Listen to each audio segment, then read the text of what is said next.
Primary चीज को follow कर ले जिससे ओवरऑल उसका वास्तु बैलेंस हो जाए और उसके लिए सुख समृद्धि और ये सारी चीजें स्वास्थ्य बेहतर हो जाए। ये यदि पूर्व में जल रखा जाता है और साउथ ईस्ट में जल रखा जाता है तो उसमें पुत्र की हानि होती है। अच्छा। साथ में एक्सीडेंट भी दे सकता है, साथ में वो बड़ी घटनाओं को जन्म दे सकता है ना, क्योंकि फायर एलिमेंट सबसे एक्टिव एलिमेंट है। पूरे पांचों तत्व एनर्जी जा रही उससे ज्यादा निकल रही है। तो आप तो कर्ज में आओगे ही आओगे, बर्बाद होके जाओगे ही जाओगे। किताब अपनी कहाँ पे अवेलेबल मिल जाएगी या फिर अभी ये आपको कुछ दिनों बाद अमेजन पे ही मिल जाएगी। अच्छा। वैदिक वास्तु सूत्रम के नाम से मिलेगी। कौन सा प्लॉट अवॉइड करना चाहिए और कौन सा बेस्ट माना जाता है? देखिए, गलती करते हैं कि हम नॉर्थ ईस्ट में मुंह मान के वहां से शुरू कर देते हैं, क्योंकि सबसे पहले गड्ढा वहां होना चाहिए, नॉर्थ ईस्ट का गड्ढा शुभ मानता नहीं। जहां का नाम इस पे भी कि लाल रंग की है, कि सफेद रंग की, कि पीली रंग की है, कि मटमैले रंग की, किस रंग की भूमि है, उसके आधार पर वो भूमि के चयन की प्रक्रिया है। क्या आप जानते हैं गलत वास्तु से घर बनाने या बिल्डिंग बनाने के बाद पैसा, शांति और स्वास्थ्य सब में इफेक्ट होता है? तो आज हम पूछेंगे वास्तु के वो सवाल जो ज़्यादातर लोग कंस्ट्रक्शन के समय मिस्टेक करते हैं। हमारे साथ हैं vastu expert mister Santosh Mishra sir. Welcome है सर। नमस्कार। आज जो ये पॉडकास्ट होने वाला है, इसमें जो बातें करने वाले हैं हम सर से जानने वाले हैं। Sir as a vastu expert हैं और बहुत बड़े बड़े जो बिल्डिंग्स हैं, इंडस्ट्रीज हैं, उनके लिए वास्तु का पूरा काम करते हैं। तो आज इस वीडियो में, इस पॉडकास्ट में जो आप सीखने वाले हैं वास्तु से रिलेटेड, वो आपके लिए बहुत ही ज़्यादा इंपॉर्टेंट रहने वाला है। तो अब हम सर से सवाल की ओर बढ़ते हैं और पहला सर हमारा सवाल ये है कि घर बनाने से पहले सबसे पहला वास्तु फैक्टर कौन सा चेक करना चाहिए? प्लॉट, डायरेक्शन या लेआउट, या फिर सर प्लॉट खरीदने से पहले ही वास्तु के बारे में जानना जरूरी है? वास्तुशास्त्र में, ग्रंथों में इसके पूरे नियम बताए गए हैं जी। तो साइट सिलेक्शन के पहले जो हम प्लॉट है, प्लॉट को हमको सिलेक्ट करने के पहले उसकी भूमि की क्वालिटी और उसकी एनर्जी को चेक करना अति आवश्यक है। उसके बहुत सारे विधान बताए गए हैं। तो भूमि का जो स्पंदन है, भूमि के संस्कार को जांचकर भूमि को चयन करना जी। और बाकी फैक्टर्स तो बहुत बाद में, लेआउट तो बहुत बाद में आएगा, उसके और जो रिचुअल्स है बहुत आएंगे। पर एक तो सबसे पहला है कि भूमि चयन योग्य है कि नहीं, भूमि यहाँ पे भवन बनाने योग्य है कि नहीं, इस बात को चेक करना जी। तो उसके लिए बहुत सारे तरीके बताए गए हैं, जैसे कलर्स के थे कैसी है, टेस्ट के आधार पर, भूमि पर जाकर आपको कैसा फील होता है उसके आधार पर, साथ में उसकी दिशा, ओरिएंटेशन एक बहुत इंपॉर्टेंट रोल प्ले करता है। अगर वो विदिशा है तो विदिशा भवन, भूमि पर भवन को बनाने पर निषेध कहा गया, उसको मना किया गया। पर आजकल के दौर में वो करना मुश्किल होता है, तो उसके लिए दूसरे तरीके हम लोगों ने निकाल रखे हैं, बनाए हैं, कुछ अनुभव किए हैं कि इसको इस तरीके से किया है तो उसके दोष कम हो जाते हैं। पर ज्यादातर एक तो दिक् शुद्धि हो, दिशा शुद्धि हो, मतलब प्लॉट जियो एक्सिस और मैग्नेटिक एक्सिस एक हो ऐसा या करीब हो, इस बात को ध्यान रख के भूमि को चयन करें। और फिर भूमि की गुणवत्ता, उसकी कैसी क्वालिटी है, उसका टेस्ट कैसा है। अगर मान लीजिए तीखा है तो उसको हम नहीं लेते हैं, है ना। उसको फिर पर्पस क्या है हमारा, अगर वहां पे इंडस्ट्री डालनी है तो तीखी भूमि बहुत अच्छी है जी। इस तरीके से बहुत अलग अलग प्रकार की, और कलर्स के बेस पे भी कि लाल रंग की है, कि सफेद रंग की, कि पीली रंग की है, कि मटमैले रंग की, किस रंग की भूमि है, उसके आधार पर वो भूमि के चयन की प्रक्रिया है। एक सामान्य सा नियम ये है, भूमि में आप जाइए, 1 हाथ फीट, 1 हाथ बाय 1 हाथ बाय का गड्ढा खोदिए जी, उसमें पानी भर दीजिए जी, ठीक है। हाँ। आप 100 कदम दूर जाइए, 100 कदम आप वापस आइए। अगर पानी रुका रहता है वो जमीन लेने योग्य है, आधा खाली होता है तो वो जमीन मध्यम श्रेणी की मानेगी, पूरा खत्म हो जाता है तो उस भूमि को लेते ही नहीं है। तो टेक्निकली आप सोचें कि अगर पानी तुरंत बैठ जाता है, इसका मतलब क्या है, वो पोरस भूमि है, छेद है, तो उसका वैसी उसकी सॉइल क्वालिटी जो आप समझते हैं उतने टेक्निकली वो ठीक नहीं है। नहीं ठीक है सर। वो जो जमीन में पानी रुकेगा मतलब उसमें अर्थ एलिमेंट है, उसमें मतलब अर्थ एलिमेंट सॉलिड है, सॉलिडनेस है, उसकी ताकत है। तो जो ताकत वाली भूमि है वो निश्चित रूप से वहां बनाने वाले, भवन बनाने वाले को ताकत प्रदान करेगी। फिर उस भूमि पर आप क्या उगा है उस बात को देख सकते हैं। कैसे देखते हैं, मान लीजिए बबूल के पेड़ उगे, इसका मतलब भूमि के संस्कार लड़ाई झगड़े के हैं। मान लीजिए वहां पे बढ़िया हरी धूप लगी हुई है, बहुत, जहां पे जाने से आपको लगता है कि बहुत रिच भूमि है, देखने में समझ में आएगा, तो वो भूमि आपके लिए शुभदायी है। और जब आप जाएं तो संकेतों के आधार पर भी है। कैसे संकेतों, जैसे आप जाएं वहां गाय चर रही है, वो भूमि शुभ मानी जाएगी। आप जा रहे हैं, कुड़ी चिड़िया चहचहा रही है, इसका मतलब है बहुत अच्छी। आप जा रहे हैं वहां पर आपको साउंड, आप साउंड की एनर्जी भी आती है। जो बहुत अच्छे वास्तुशास्त्री जिन्होंने ध्वनि पर काम किया हुआ है, वो भूमि पर जाएंगे, पैरों के माध्यम से स्पर्श करके या कान लगाकर सुन लेते हैं कि इसकी भूमि में साउंड कौन से हैं, कौन से साउंड आते हैं। अलग अलग प्रकार के जानवरों के साउंड आते हैं। तो उस आधार पर भी आप निर्णय करते हैं कि ये भूमि बनाने योग्य है कि नहीं। तो कुल मिला के निष्कर्ष यह है कि भूमि को सिलेक्शन के पहले उसके संस्कार, उसकी ऊर्जा और उसका ओरिएंटेशन, ये दो चीजें देखे बगैर हमको भूमि को, प्लॉट को सिलेक्ट नहीं करना चाहिए। जी जी सर, बहुत सारे लोगों के माइंड में एक क्वेश्चन रहता है कि जैसे दिशाएं हैं सर, जो मेन दिशाएं हो गए 4 दिशाएं, तो क्या जैसे कई बार लोग ये कह देते हैं कि ये दिशा सही नहीं है। जैसे साउथ के लिए बहुत सारे लोगों का एक माइंड में रहता है कि साउथ फेसिंग प्लॉट लेना सही नहीं है। तो क्या सर कोई दिशा अशुभ होती है, ये फैक्ट है, या फिर सर ये इल्यूजन है, और सही क्या है? नहीं, मैं ऐसा तो नहीं मानता। हर दिशा अपने आप में, हर गुण, अपने अपने हर दिशा के अपने गुण हैं। जी साउथ की दिशा जो है वो पावरफुल डायरेक्शन है। जी आपको मैं देश के बहुत सारे पॉलिटिशियंस दिखा दूंगा जो नॉर्थ साउथ फेसिंग, जिनका हाउस है, घर है, और वो सफल हैं, पॉलिटिक्स में है, पावर, क्योंकि पावर की जगह। बस फर्क इतना है, दिक्कत ये होती है कि वहां पर जो थर्मल टॉर्क है, अगर केवल वही घर में प्रवेश कर रहा हो और दूसरी शुभ दिशाओं से कोई ऊर्जा नहीं आ रही है, तो फिर वो केवल दिशा यम द्वार के रूप में कार्य करने लगता है और आपके शरीर को, स्वास्थ्य को, धन को, मान को, यश को, सबको हानि पहुंचाता है। जी वो थर्मल टॉर्क है, वो प्राण ऊर्जा, साउथ की जो जो सूर्य का प्रकाश है, वो भवन की प्राण ऊर्जा को, प्राणों के स्पंदन को खत्म कर देता है, जड़ ऊर्जा में कन्वर्ट कर देता है। तो वो इस तरीके का जो डिस्ट्रक्शन है, वो वहां पर मनुष्य के जीवन में भी डिस्ट्रक्शन क्रिएट करना शुरू कर देता है। जी जी इसलिए उसको खराब दिशा मानते हैं। पर यदि बाकी दिशाएं जो शुभ दिशाएं हैं, जैसे उत्तर और पूर्व, जो बाकी दिशाएं, यदि उसको वहां से अगर प्रॉपर एनर्जी को चैनलाइज कर लिया जाए, तो ये दिशा से प्राप्त ताकत आपको प्रोग्रेशन देती है, वो ताकत देती है जो सस्टेन करती है। जी जी जी बिल्कुल बिल्कुल सर, मतलब दिशाएं कोई भी गलत नहीं होती हैं, क्यों गलत होंगी, सही तरीका होना चाहिए। एकदम। ऊर्जा है, ऊर्जा को आपको पचाना आना चाहिए, यूज करना आना चाहिए। वास्तुशास्त्र ये कुछ भी नहीं बोलता। वास्तुशास्त्र ये बोलता है कि प्रकृति में जितनी भी ऊर्जाएं हैं वो आपके उपयोग के लिए, सदुपयोग के लिए, उपभोग के लिए हैं। जी आपकी समझ के अनुसार आप जिस कार्य के ले रहे हैं उसको आप यूज कर लीजिए, आपको रिजल्ट अच्छे मिलेंगे। जैसे पुलिस का मुख्यालय अगर साउथ फेसिंग है तो बहुत अच्छा रिजल्ट आएगा, अच्छा, पूरे प्रदेश में शांति मिलेगी। पुराने सेनापति के जो मुख्यालय बनाए जाते थे राजप्रसादों में, वो दक्षिण मुखी ही होते थे, उनके घर को दक्षिण मुखी बनाने का विधान कहा गया। इसका आधार ही इतना है कि वो ऊर्जा है, बाकी दिशाओं को संतुलित करते थे, पर वो ऊर्जा उनको ताकत देती थी, जी जी जी पकड़ के रखने की, जकड़ के रखने की, जी जी जी है ना। बिल्कुल तो बिल्कुल वैसा जी काम में आती। जी। सो सर, जो नेक्स्ट क्वेश्चन है हाँ, कि प्लॉट का जो शेप होता है, जैसे सर वो स्क्वायर है, रेक्टेंगल है, ट्रायंगुलर है, वास्तु के हिसाब से सर कितना इंपॉर्टेंट होता है?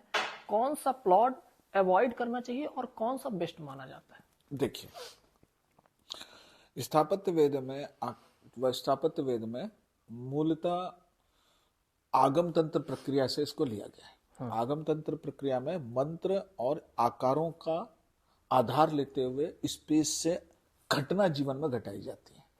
यह प्रक्रिया थी। जी आकार का अर्थ है कि वो आकार मूलतः जैसा आकार होगा वो वैसे ही तत्व को रिप्रेजेंट करेगा। जी हर आकार एक तत्व को रिप्रेजेंट करता है। तो एक तत्व जो भी होगा वो जिस आकार का होगा वो तत्व से संबंधित घटनाओं को आकर्षित करेगा स्पेस से, है ना। जी जैसे ट्रायंगल शेप है। हाँ ट्रायंगल शेप का मतलब है कि इसमें फायर एलिमेंट है। हाँ तो फायर एलिमेंट, वो यदि हम मान लीजिए कोई plot fire element triangle shape का है, तो वहां पर फायर एलिमेंट से रिलेटेड इवेंट्स अट्रैक्ट होके रहते हैं।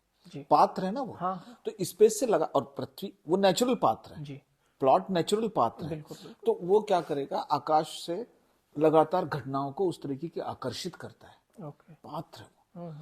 अब वो क्या घटनाएं आकर्षित करेगा, वो लड़ाई झगड़ा भी करेगा, वो आपको क्रिएट में एक्सीडेंट भी दे सकता है, साथ में वो बड़ी घटनाओं को जन्म दे सकता है ना, क्योंकि फायर एलिमेंट सबसे एक्टिव एलिमेंट है पूरे पांचों तत्वों में, सबसे फास्ट एलिमेंट वही, एक्टिव एलिमेंट वही है जो दिखता है ना। उससे ज्यादा एक्टिव तो एयर एलिमेंट है पर वो दिखता नहीं है, पर ये फायर एलिमेंट है तो हमको दिखता है और फास्ट है, उसके एक्शन तुरंत देखने को मिलते हैं, हाथ लगाइए ले जाएंगे। बिल्कुल सर, ठीक है, बिल्कुल। तो इसलिए तो उसके रिजल्ट उस तरीके से आते हैं। तो जो भी शेप लेंगे आप, वो उस तरीके के घटनाओं को वहां पर आकर्षित करता है और वो आपके जीवन में फिर धीमे धीमे कनेक्ट हो जाते हैं और घटने लगते हैं। जो सबसे अच्छा प्लॉट बोला गया है वो मंदिर के लिए स्क्वायर, वर्गाकार, और भवनों के लिए आयताकार। भवन जब वर्गाकार होता है उसमें चारों तत्व संतुलित हो जाते हैं तो वहां डिवाइन एनर्जी क्रिएट हो जाती है और वह स्पिरिचुअल एनर्जी हो जाती है। मतलब वहां पे ज्यादातर समय आदमी अपनी उत्थान के लिए सोचेगा, आत्मिक उत्थान के लिए, उसका मन भौतिक जगत से कट जाएगा, है ना।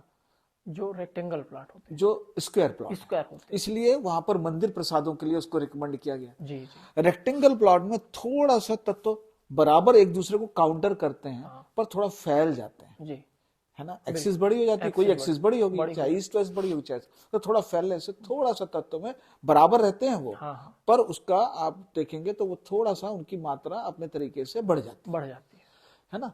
तो जहां पर वो तत्वों का इस तरीके से अलग अलग होना, इक्वल बिल्कुल बराबर नहीं रहेंगे, है ना कुछ कम, तो वो जो हल्का सा जो तत्वों का माप बराबर रहेगा, पर असंतुलित होने से चीजों को कैसा होगा कि वहां पर फिर आपका जो इंटरेस्ट है वो जागतिक होगा, सांसारिक इंटरेस्ट बना रहेगा। वहां पर सांसारिक न होगा, दैविक, आपका लौकिक जगत की तरफ कुछ नहीं, अलौकिक जगत की तरफ आपकी चेष्टा बढ़ जाएगी। और जो आयताकार होते हैं, जो रेक्टेंगल शेप के होते हैं, यहाँ पर आपकी लौकिक चाहना विकसित हो जाएगी और ये तत्व उसको पूरा करने में सहयोग करेंगे। अच्छा, ऐसा होता है। क्या बात है सर, ये तो बहुत अच्छा फैक्ट था जो आपने बताया। और सर जैसे जो अपना अगला क्वेश्चन है, तो नॉर्थ ईस्ट ईशान को वास्तु में इतना पावरफुल क्यों माना जाता है और कंस्ट्रक्शन में यहाँ क्या गलतियां होती हैं? हाँ, देखिए नॉर्थ ईस्ट को क्यों बहुत शुभ मानते हैं कि देखिए ईस्ट से प्राणिक प्रवाह, नॉर्थ से जैविक ऑर्गेनिक एनर्जी, इन दोनों के कॉम्बिनेशन पे एक एनर्जी क्रिएट होती है नॉर्थ ईस्ट में प्लाज्मा लेवल पे। और ये एनर्जी, ये वो भी पॉजिटिव एनर्जी और ये भी पॉजिटिव एनर्जी है। भारतीय वास्तुशास्त्र का आधार 2 स्ट्रीम थ्योरी ही है।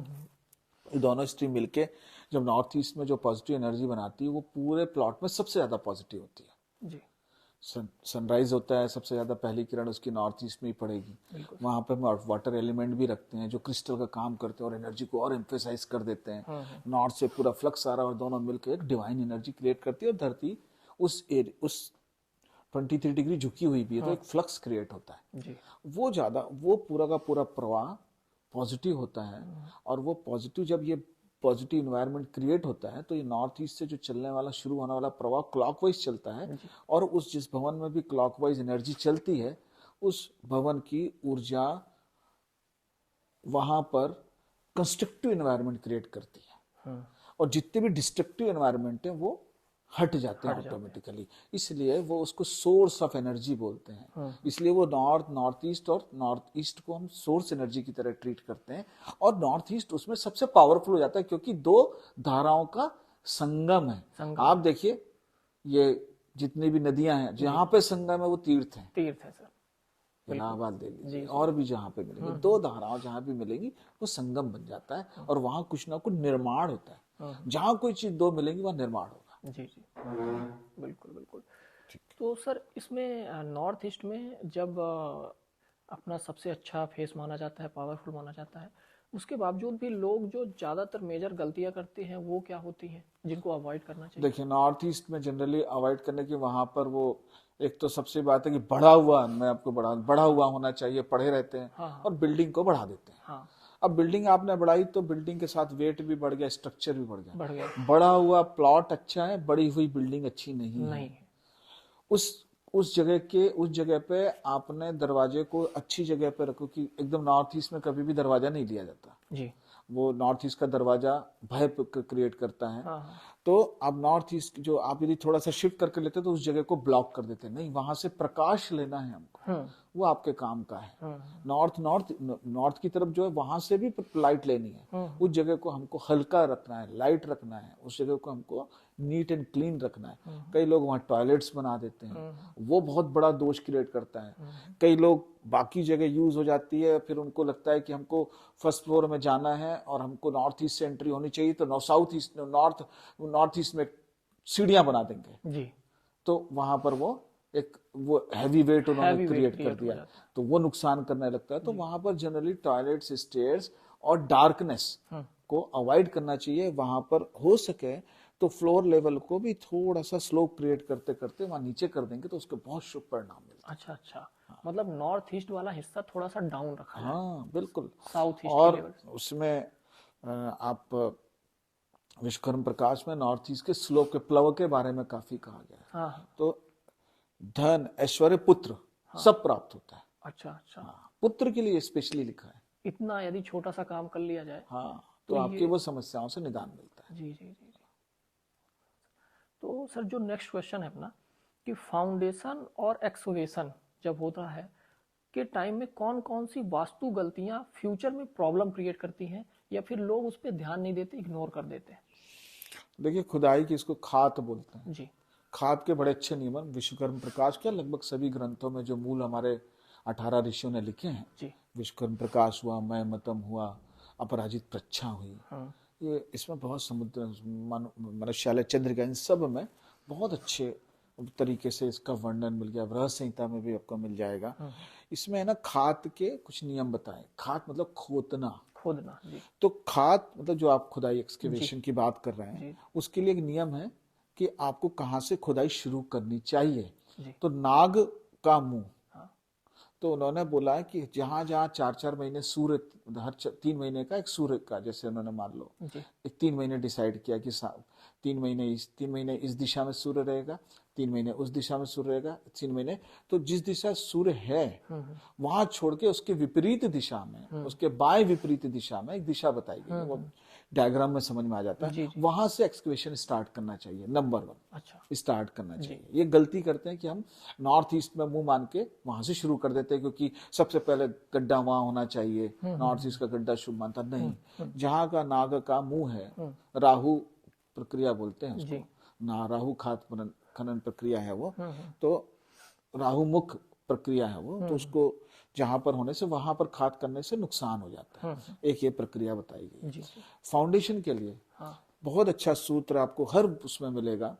उसके लिए लिखा प्रतिमाष्टिका, प्रथम अष्टिका को आग्नेय कोण में स्थापित करना चाहिए। प्रथम ईंट जो है वो आग्नेय कोण में स्थापित करना चाहिए। तो construction should be start from the south east of the structure. पहला कॉलम, पहला ईंट, पहला वो हमको साउथ ईस्ट से ही लेके जाना चाहिए, और फिर प्रदक्षिणा क्रम में क्लॉकवाइज डायरेक्शन में सारे निर्माण को करते चले जाना चाहिए। जी। ये वास्तु के बेसिक प्रिंसिपल्स हैं। यही चीज ज्यादातर पंडित लोग जब भूमि पूजन कराते हैं तो 1 ईंट 2 ईंट वो रखवाते हैं साउथ ईस्ट वाले पोर्शन में, वो एक बेहतर चीज है। बहुत सुंदर। साउथ ईस्ट में यदि करा रहे हैं तो बेहतर ईंट रखवा रहे हैं पर लेकिन खुदाई कॉलम के साथ में वो कराएं तो उसके साथ ज्यादा अच्छे परिणाम होते हैं। अब तो बहुत सारी उसके साथ हम लोग धरणीशिला रखते हैं, मंजूषा रखते हैं, और लगभग हर कॉलम को उसको एनर्जाइज करने के लिए विभिन्न प्रकार के यंत्रों को प्रयोग करके यदि करते हैं तो वो भूमि भवन समृद्धता का एक अच्छा परिणाम देता है। सर इस वाले उसमें जैसे अपना एक्सकेवेशन की बात है, इसमें आपने बताया कि जैसे सूर्य का वो दिशा है वो किस दिशा में है, तो यदि सर इसको जैसे जो एक नॉर्मल व्यक्ति है उसके लिए समझना थोड़ा सा आसान नहीं होता कि सूर्य किस दिशा पे है, उसके लिए कोई बेसिक प्रिंसिपल सर? शास्त्रों का सहयोग लेंगे उसके लिए क्या उपाय है ना। वैसे हमारी किताब भी आई है जी, है ना। अच्छा। उसमें आपको मिल जाएगा पूरा, मैंने डिटेलिंग डाल दिया है कि इस महीने पे उसको चित्र समेत पूरा स्पष्ट किया है, और बाकी पुराने ग्रंथों में भी दिया हुआ है। आप खोजेंगे तो बहुत अच्छे से मिल जाएगा। बिल्कुल बढ़िया सर। सर किताब अपनी कहाँ पे अवेलेबल मिल जाएगी, या फिर अभी? ये आपको कुछ दिनों बाद अमेजन पे ही मिल जाएगी। अच्छा। वैदिक वास्तु सूत्रम के नाम से मिलेगी। वैदिक वास्तु सूत्र, तो मतलब आने वाले समय में सर लॉन्च होने वाली है? हाँ बिल्कुल। अच्छा, ये तो बहुत बढ़िया है सर, बहुत हेल्प होगी उससे। सर जो अगले क्वेश्चन की ओर अपन बढ़ते हैं, मेन एंट्रेंस जो मुख्य द्वार होता है कि डायरेक्शन और पोजीशन पैसा, ग्रोथ और हेल्थ को कैसे इफेक्ट करता है? बहुत बढ़िया सवाल है। देखिए, जो एक तो आपको एक बात बता दूं कि स्पष्ट तौर से शास्त्र ने 4 दिशाओं में 4 दरवाजों के रूप में कहा है। हाँ। ये 4 दरवाजे उन्होंने जो दिए हैं वो चंद्र नक्षत्र के आधार पर दिए हैं। हाँ। चंद्रमा जब बलवान होता है तो आपके घर में समृद्धि शांति बनी ही रहती हाँ। है ना। जी। तो आपके जो पूर्व दिशा है उसका चौथा भाग 9 भाग में डिवाइड करिए, चौथा दक्षिण चौथा, पूर्व की दिशा में आपको इंद्र का पद मिलेगा, महेंद्र का पद मिलेगा, दक्षिण में आपको ग्रहछत का पद मिलेगा, पश्चिम में आपको पुष्पदंत का पद मिलेगा और दक्षिण उत्तर में भल्लाट का पद मिलेगा। ये सब चंद्र नक्षत्र पर आधारित है। तो ये जब बलवान होता है, ये नक्षत्र, ये जो चंद्रमा पोषित होता है, तो ऑटोमेटिक उस घर में श्री की प्राप्ति होती, समृद्धि बनी रहती है और शांति भी रहती है, ऐसा शास्त्र ने कहा है। यह हमारे ऋषि मुनियों की रिसर्च है, इसको नकार नहीं सकते। ऐसे परिणाम भी आपको देखने को मिलेंगे। एक उदाहरण देता हूँ। मैंने, है ना, बहुत साल पहले की बात है, एक हमारे जब हम शुरुआती दौर में थे, तब मैं, बहुत पुरानी बात है, 97-98 की बात है। तो मेरे से उन्होंने पूछा कि मेरे को, वो मुझे अपना घर दिखाने ले गए। तो घर उनका पूरब से दक्षिण के बीच में था, पूर्व की दिशा में था। तो पूर्व का दिशा बहुत अच्छा बिल्डर ने बना के दिया था। बोले यार परेशानी लेकिन लगातार बनी हुई है। मैंने केवल 2 ही काम कराए थे। उनका बकायदा दरवाजा मैंने जहां पर होना चाहिए वहां शिफ्ट करा दिया और किचन। और वो एक एग्जाम्पल मेरे को आज भी याद रहता है, और कि आज वो आदमी मतलब अब मेरे को यहाँ पे बताना उचित नहीं लग रहा, मतलब जो ग्रोथ हुई है उसकी पूरे, अच्छा ऐसा नहीं है कि वो केवल अकेला, पूरा परिवार ग्रोथ किया। और आज भी सभी परिवार, चाचा, सब लोग मिलके, भाई बहन सब साथ में मिलके रह रहे हैं और बहुत बड़ा परिवार हो गया। 20-25 सालों में जो तरक्की हुई है वो मेरे आंखों देखे की है। जी। तो वो दरवाजा मैंने बिल्कुल जहां पर होना चाहिए चंद्र नक्षत्र, वहीं शिफ्ट कराया था और दे गॉट द रिजल्ट। और अक्सर मैं देखता हूँ कि दरवाजों की शिफ्टिंग से बहुत अच्छे परिणाम मिलते हैं, क्योंकि उसके लिए उसमें एस्ट्रोलॉजिकल पार्ट भी है और दिशाओं की सूक्ष्मता का, सूक्ष्म ऊर्जा के प्रवाहों को भी संतुलित किया गया। दोनों को मिलके कॉम्बिनेशन में बहुत अच्छे परिणाम वहां पर प्राप्त होते हैं। और वैसे भी द्वार आपका मुख है, जैसे जो खाएंगे आप वही हो पचेगा, वही शरीर बनेगा, वही बल मिलेगा। तो शुभ ऊर्जा का जब प्रवेश होता है भवन में, तो वो भवन पूरी उस ऊर्जा को खाता है, पचाता है और उस तरीके के बल तैयार होते हैं भवन में और वो रहने वाले को पोषित करते हैं। जी। इस तरीके से परिणाम है उसका। तो चाहे किसी भी डायरेक्शन का प्लॉट हो, उसके लिए एक स्पेसिफिक गेट की डायरेक्शन फिक्स होती है, ये तो निर्धारित रहता है सर। और यदि सर किसी केस में जैसे कोई प्लॉट है, तो प्लॉट में सर ज्यादातर लोग ऐसा करते हैं कि जैसे पहले पोर्च दे दिया उन्होंने, तो पोर्च पे जो उन्होंने गेट लगाया, महाराजा गेट लगाया, तो महाराजा गेट जो मेन गेट होता है उसकी डायरेक्शन ज्यादा इंपॉर्टेंट होती है सर, या फिर उस पोर्च के बाद जो अंदर जाने के लिए गेट? दोनों की दिशा है, दोनों का स्थान दिया गया है। जो मेन गेट बोलते हैं उसको, मेन गेट और मेन डोर। तो नेचुरली मेन डोर उसका मुख्य वो है, तो उसको हमेशा एक वेटेज देना ही चाहिए। पर प्रांगण प्रवेश भी अपने आप में उतना ही महत्वपूर्ण है, पर आज के दौर में प्रैक्टिकली थोड़ा सा पॉसिबल नहीं हो पाता है। पर जहां पर बड़े प्लॉट्स हैं वहां पर आप इन दोनों को इनकॉर्पोरेट करिए, नियमों का पालन करिए, आपको शानदार रिजल्ट मिलेंगे। क्योंकि प्रांगण भी अल्टीमेटली आप ही का आता है। बिल्कुल। तो वहां पर जब हम प्रवेश करते हैं, तो उस प्रवेश को अगर वास्तु के नियमों को पालन करते हुए बना जाए, जो हमारा डोर है उनको पालन करते हुए बनाया जाए, तो हमको एक शानदार परिणाम देखने को मिल जाता है। बिल्कुल।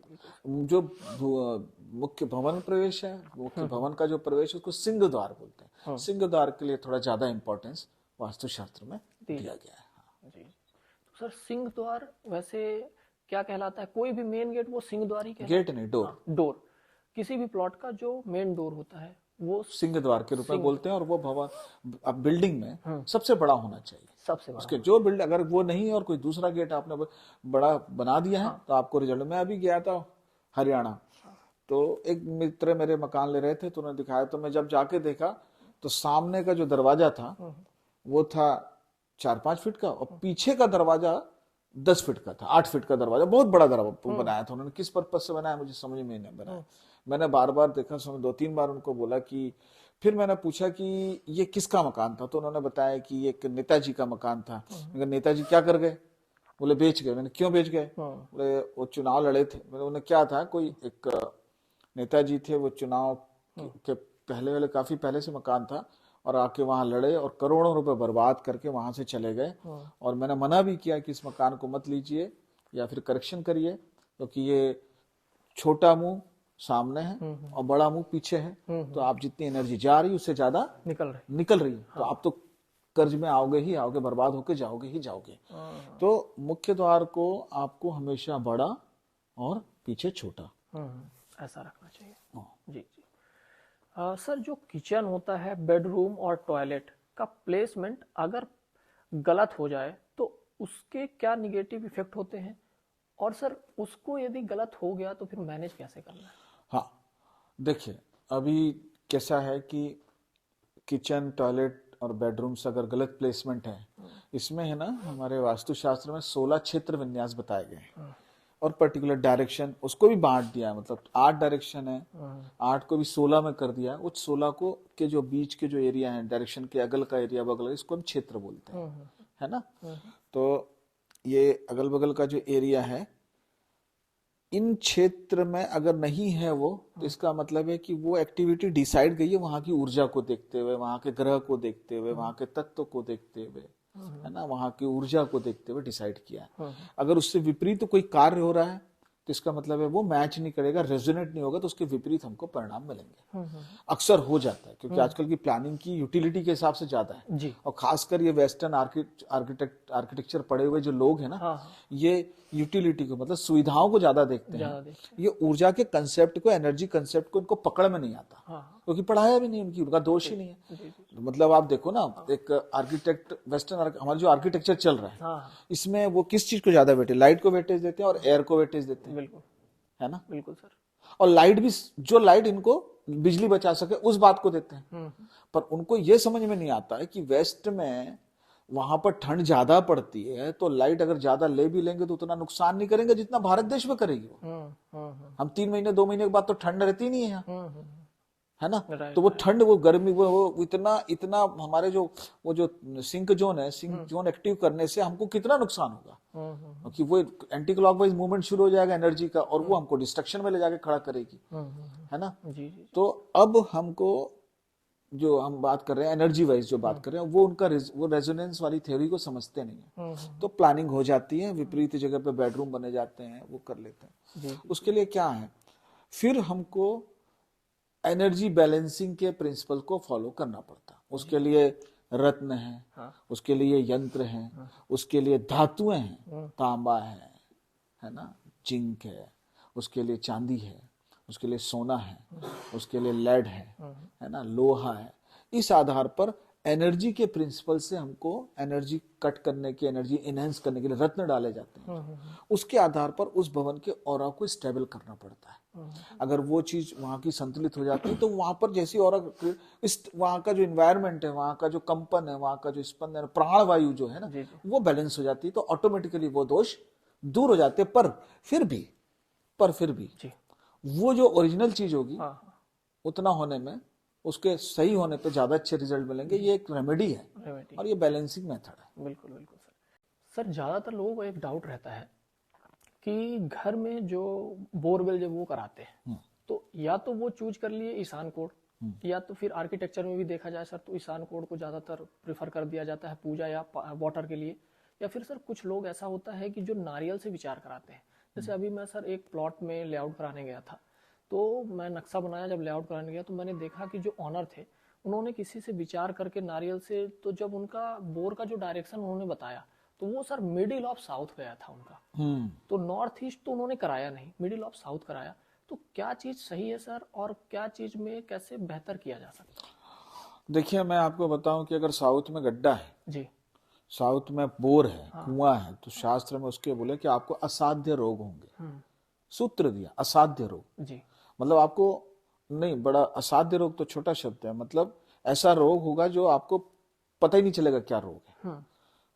वैसे रोग जैसे कैंसर है, हाँ उसका रिजल्ट कोई परिणाम, उसका ट्रीटमेंट ही नहीं है, असाध्य जैसा हो गया। हाँ इस तरीके के रोगों की होने की संभावना रहती है। संभावना का शास्त्र है वास्तुशास्त्र, फर्म एंड फाइनल रूल नहीं है। तो मैं तो नारियल से मिले चाहे मत मिले, अब कोई जरूरी नहीं कि हम बोर कराएं, जरूरी है हम टंकियों के बाद हम अपने टैंक्स बनाएं, वाटर टैंक बना लें, वहां पे पानी निकाल, आज तो नगर निगम के पानी के टैंक्स वो सप्लाई रहती है, आप वहां पानी भर लें।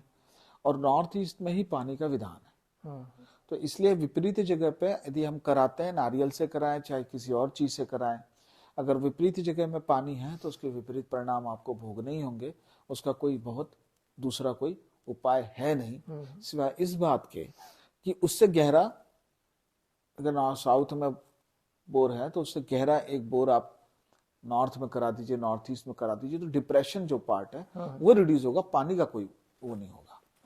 पानी का अपना नेगेटिव एलिमेंट बना रहेगा, पर डिप्रेशन भी है ना, बोर है तो वहां डिप्रेशन भी है, तो उसके अपोजिट करने पे आपको एक कोई बैलेंसिंग हो सकती है गड्ढे की, कि अब ज्यादा गड्ढा किधर हो गया। जी जी जी जी, है ना, बिल्कुल बिल्कुल सर।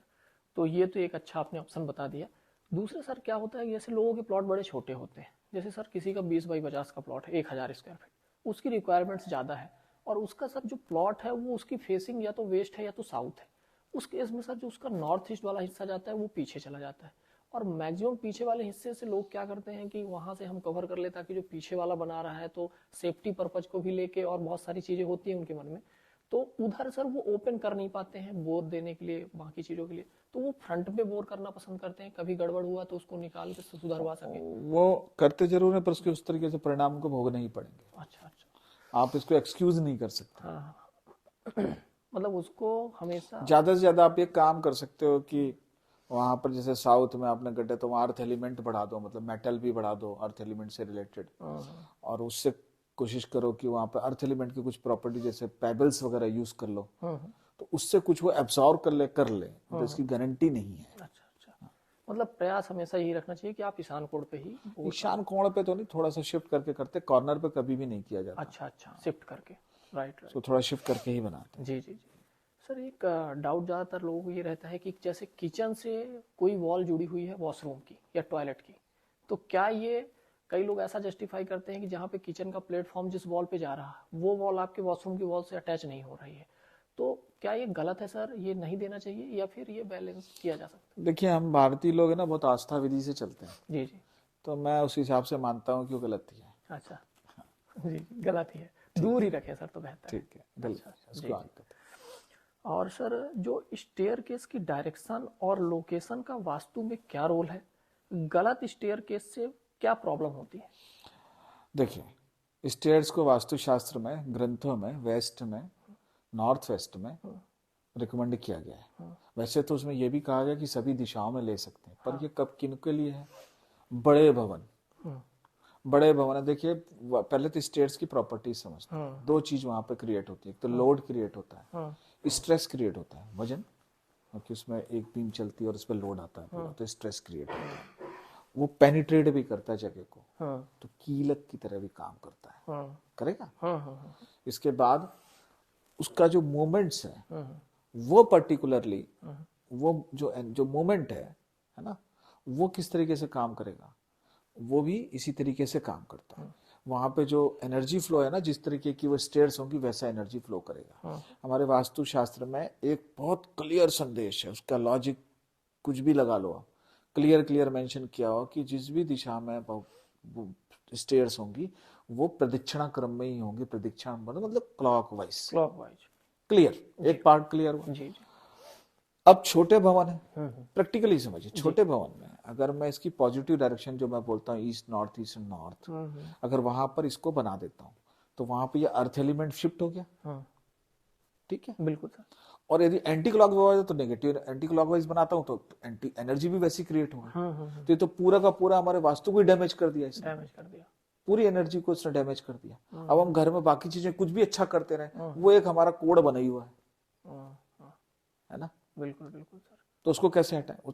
तो वास्तु को जो स्टेयर्स हैं इनको हमेशा वेस्ट नॉर्थ वेस्ट में रखना चाहिए, पहली कोशिश। आप रखते हैं साउथ वेस्ट में भी रख सकते हैं, उसको साउथ में भी रख सकते हैं। अगर हम नॉर्थ ईस्ट में रखते हैं तो कर्ज ही कर्ज, ब्रेन से रिलेटेड प्रॉब्लम, पुत्र को प्रॉब्लम, बड़े पुत्र को प्रॉब्लम, मेल चाइल्ड को प्रॉब्लम, इवन अगर बहुत लॉन्ग टर्म है और कोई दूसरे दोष भी हैं तो आपको मतलब जो जेनेटिक इश्यूज भी आ जाते हैं, है ना, जैसे एपिलेप्सी और ये सब जो चीजें होती है ना, इस तरीके से भी रोग शुरू हो जाते हैं। साउथ ईस्ट में अगर है तो थोड़ा सा फीमेल्स को इश्यू आते हैं, ऐसा देखने में आता है। नॉर्थ में तो भी बहुत अच्छा नहीं है ये, जी जी है ना। South, south west, west and north west, ये 4 डायरेक्शन है जहाँ पर हम स्टेट्स को रख सकते हैं, और क्लॉकवाइज लें तो हमको बहुत अच्छे परिणाम देखने को मिलते हैं। बिल्कुल बिल्कुल जी। सर जो वाटर टैंक होता है, अंडरग्राउंड एंड ओवरहेड दोनों की बात करें, और बोरवेल की गलत जगह से क्या इम्पेक्ट हो सकता है? और सर बोरवेल में एक सबसे बड़ा इशू है, बोरवेल में सर ईशान कोण का जो एक क्षेत्र माना जाता है, उसके अलावा यदि दूसरे डायरेक्शन की बात करें तो कौन सी बेस्ट हो सकती है? नहीं, नॉर्थ ईस्ट ही बेटर डायरेक्शन, नॉर्थ में ले सकते हैं, नॉर्थ में ले सकते हैं। अच्छा अच्छा। वास्तुशास्त्र में कहीं कहीं पश्चिम दिशा में कुएं का उल्लेख है, पानी का स्थान, जल संग्रह का स्थान बताया गया है। पर मैं व्यक्तिगत रूप से उससे सहमत नहीं हूं, क्योंकि हम जो प्लव है, प्लव गड्ढा है ना, गड्ढा अगर मेरा वेस्ट में गड्ढा है तो नेचुरली प्लव ढलान, तो एक तरीके का प्लव सबसे नीचा पोर्शन वही हो गया। तो जब पश्चिम में प्लव होता है, पश्चिमे प्लव कलह कुर्यात, एक सूत्र है जी। तो यदि पश्चिम में कलह ढलान है तो कलह होगी। तो अब वो करना पसंद है कि गड्ढा करना पसंद है, जी जी जी, है ना। तो हम नॉर्थ में एक डायरेक्शन है जहां पे ले सकते हैं, नॉर्थ से नॉर्थ ईस्ट तक कहीं भी ले लीजिए, that is okay. Eastern part में भी हमको पानी नहीं लेना चाहिए। यदि पूर्व में जल रखा जाता है और साउथ ईस्ट में जल रखा जाता है तो उसमें पुत्र की हानि होती है। अच्छा अच्छा। हाँ। और सर वाटर टैंक के लिए क्या है, सेम चीज है? वाटर टैंक यदि कोई water tank, overhead water tank is different. हाँ, उसको छत पे लेते हैं और वो उसको वरुण देवता के स्थान पर सबसे शुभ मानते हैं पश्चिम में। अच्छा। वरुण देवता पानी के देवता हैं, बरसात के देवता हैं, तो बरसने की जगह पश्चिम, वरुण देवता का जो दिशा है ना वो पश्चिम दिशा है, तो इसलिए उसको पश्चिम दिशा सबसे शुभ मानते हैं।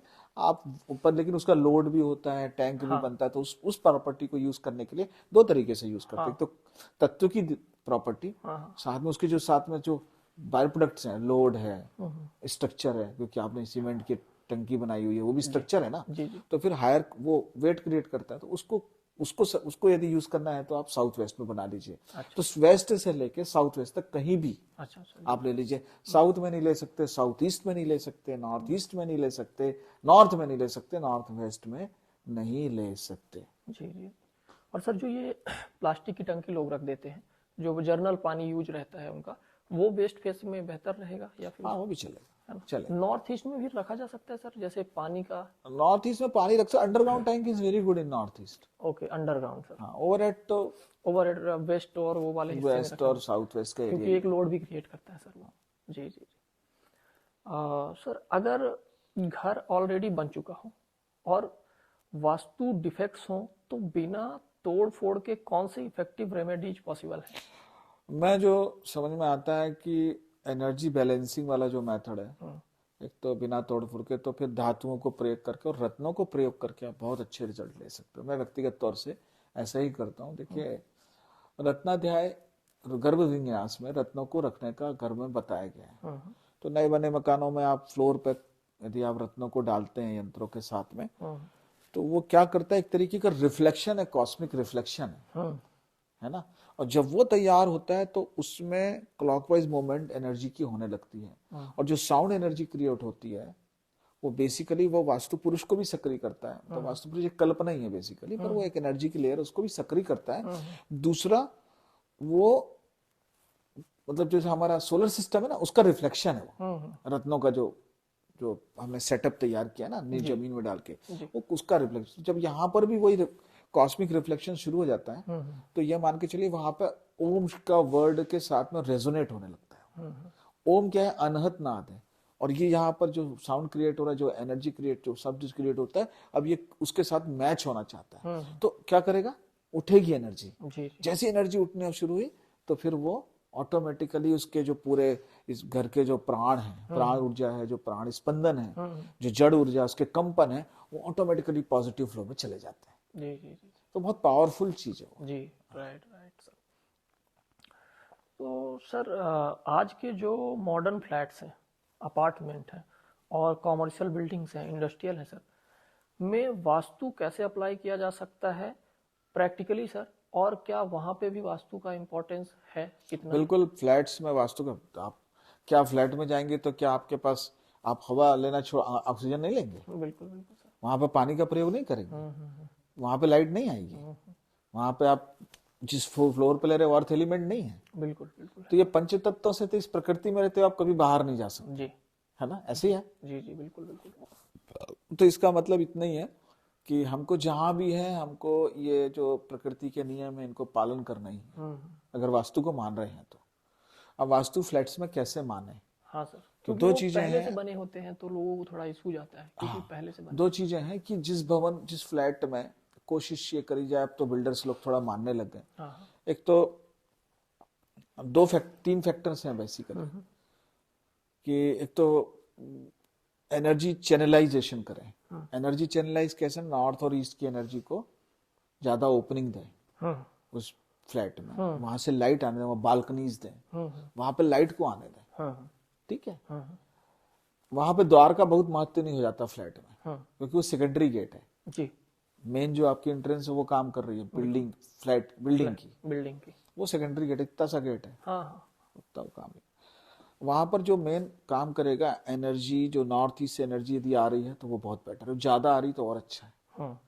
दूसरा, नॉर्थ ईस्ट में टॉयलेट ना हो, अच्छा, साउथ ईस्ट में किचन आ जाए एटलीस्ट, और या फिर ज्यादा टॉयलेट्स है ना आपके नॉर्थ, साउथ और वेस्ट में आ जाए, फिर प्लेसमेंट थोड़ा आगे पीछे भी हो तो चल जाता है।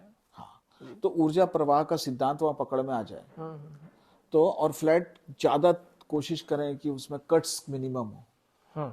अगर कट्स हैं भी तो ईस्ट और नॉर्थ में हो, तो वो एनर्जी एनहेंस करते हैं। कट्स सर ओटीएस की बात करें यदि? नहीं, फ्लैट में तो ओटीएस कहाँ आएगा? फ्लैट में तो साइड से ही आएगा, साइड से आएगा। जी तो जी। वो वाली एनर्जी, तो वो बहुत अच्छा काम करता है। सर, जो इंडस्ट्रियल वास्तु होता है और रेसिडेंशियल वास्तु होता है, इसमें क्या डिफरेंस है? देखिए, बेसिक रूल्स तो हमको वही फॉलो करने पड़ते हैं, स्लोप के, एंट्रेंसेस के, है ना? पर हर इंडस्ट्री के हिसाब से पर्टिकुलर एक एलिमेंट को हमको बढ़ाना पड़ता है, या उसको बैलेंस करके रखना पड़ता है, उसको ध्यान देना पड़ता है कि ये कुछ गड़बड़ तो नहीं है, इसमें वीक ना हो। और उस पर्टिकुलर, क्योंकि इंडस्ट्री बेसिकली उसमें फायर एलिमेंट ज्यादा, जैसे प्लांट्स हैं, है ना, जहाँ प्रोडक्शन ज्यादा हो रहा है, तो प्रोडक्शन वाली जहाँ पर क्वालिटी है, जैसे मैं स्टील प्लांट्स में काम करता हूँ, वहाँ पे फायर एलिमेंट को हमको बहुत ध्यान देना पड़ता है।